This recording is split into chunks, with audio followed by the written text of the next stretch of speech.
देखिए question number यानी 8.1 का क्वेश्चन नंबर 9 इसमें दिया गया है कि त्रिभुज एबीसी में जिसका कोण बी समकोण है। सबसे पहले हम लोग त्रिभुज बनाएंगे।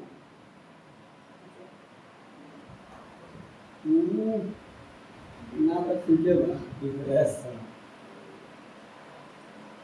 त्रिभुज एबीसी यानी बी समकोण है ना, बी समकोण है।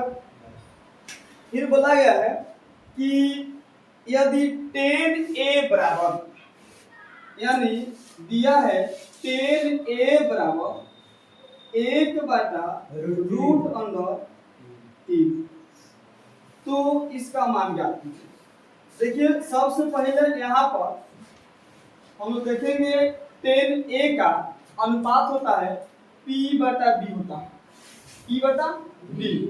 जब p/b होता है इसका मतलब हो गया कि p के मान दे दिया है 1 और b का मान दे दिया है √3। तो यहाँ पर अब हम h यहाँ पर निकालेंगे ना, तो लिखेंगे पाइथागोरस प्रमेय से। पाइथागोरस प्रमेय से, पाइथागोरस प्रमेय से यानी यहाँ से हम लोग को h का मान निकालना है। तो हम जानते हैं h बराबर फॉर्मूला होता है √p का स्क्वायर प्लस b का स्क्वायर। तो यहाँ पर हम देखते हैं कि p का स्क्वायर यानी किसका स्क्वायर, 1 का स्क्वायर प्लस का प्लस, अब b का स्क्वायर यानी किसका स्क्वायर, 3 का स्क्वायर। देखिए फिर अब यहाँ लिखेंगे 1 का स्क्वायर तो 1 ही मिलेगा प्लस का प्लस। देखिए इस रूट से दो खत्म हो गया तो यहाँ अब बचा केवल 3, फिर ये भी रूट में है। तो अब क्या करेंगे यहाँ पर 3 को कितना होता है 4 यानी रूट हो गया कितना 4। हम जानते हैं कि 4 का वर्गमूल होता है 2 होता है, यानी अब हम कह सकते हैं कि h का मान 2 आ गया। तो अब बताइए कि tan का था p/b में था तो p के मान 1, तो इसका मतलब है कि p के मान 1 हो गया। अब फिर अब इसका आ गया b का मान कितना आ गया रूट कितना 3 और इसका 2 h कितना हो गया 2 h 2 हो गया। अब यहाँ से क्वेश्चन में दिया गया है, क्वेश्चन में यहाँ से दिया गया है कि एक में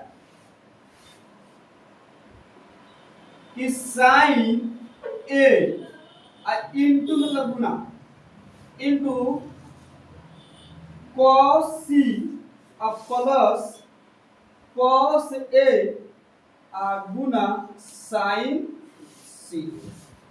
अब यहाँ से हम क्या करेंगे यानी sin a का पूछा है तो sin a यहाँ से देखेंगे तो जस्ट इसके सामने p बनता है, पहले इसका अनुपात लिखेंगे तो sin का अनुपात होता है p/h।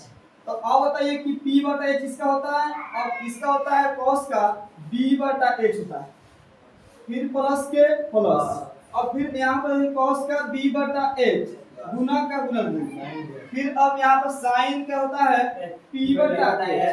अब यहाँ पर एक नियम है कि sin a के लिए, तो sin a के लिए जब हम देखेंगे तो इसके सामने जस्ट जो है वह बनेगा p और यह बन जाएगा b। तो यहाँ पर हम लिखेंगे p का मतलब हमारा हो जाएगा √3 और h का मान हो जाएगा कितना 2। h का मान ना बदलता है, जितना रहेगा उतना ही रहेगा। देखिए फिर हम लिखेंगे गुना b के मान cos c के लिए, तो cos c यहाँ पर देखेंगे जस्ट इसके सामने p बनेगा तो ये क्या बन जाएगा b। इसका मतलब है कि रूट कितना आएगा 3। अब बाटा करेंगे और h का मान कितना आएगा 2 का 2 आएगा प्लस का प्लस। अब देखिए फिर cos a के लिए तो अब यहाँ पर जाएंगे, अब इसके सामने ताकि p बन जाएगा, ये बन जाएगा b और ये बन जाएगा h। तो अब बताइए कि हमको चाहिए p, तो b जब चाहिए तो हम 1 लिख देंगे 1 और h का कितना 2 गुना का गुना देखिए फिर अब देखिए साइन सी के लिए, साइन सी यहाँ पर है जस्ट इसके सामने ताकेंगे तो ई क्या बनेगा बी, तो ई क्या बन जाएगा बी और एच के एच पे दूर रहेगा। तो अब देखिए कि यहाँ पर लिखेंगे 1/, फिर 2 आएगा, 1/2 आएगा, ठीक है ना। अब देखिए कि इसमें हम गुना कराएंगे, √3 से √3 गुना करेंगे तो केवल मिलेगा 3, ठीक है ना। यानी √3 से 3 में गुना करेंगे, √3 में तो केवल 3 मिलेगा और उसके बाटा में लिखेंगे गुना करके क्या लगा 3 और 2 दूनी 4 प्लस के प्लस, फिर 1 से 1 गुना करेंगे 1 मिलेगा और 2 दूनी 4 1 का ऐसे में 4 आएगा तो ये फिर कितना आएगा 3 कम 3 और प्लस 1 कम 1। तो अब यहाँ पर हम देखेंगे कि भाई सीधे हम 3 को ले गो 4 यानी इसका मतलब ये हो गया कि यह अब आएगा 4/4 यानी घटेगा तो ये मिलेगा 1, यानी इसका हल हो जाएगा आंसर 1 मिलेगा जी। मतलब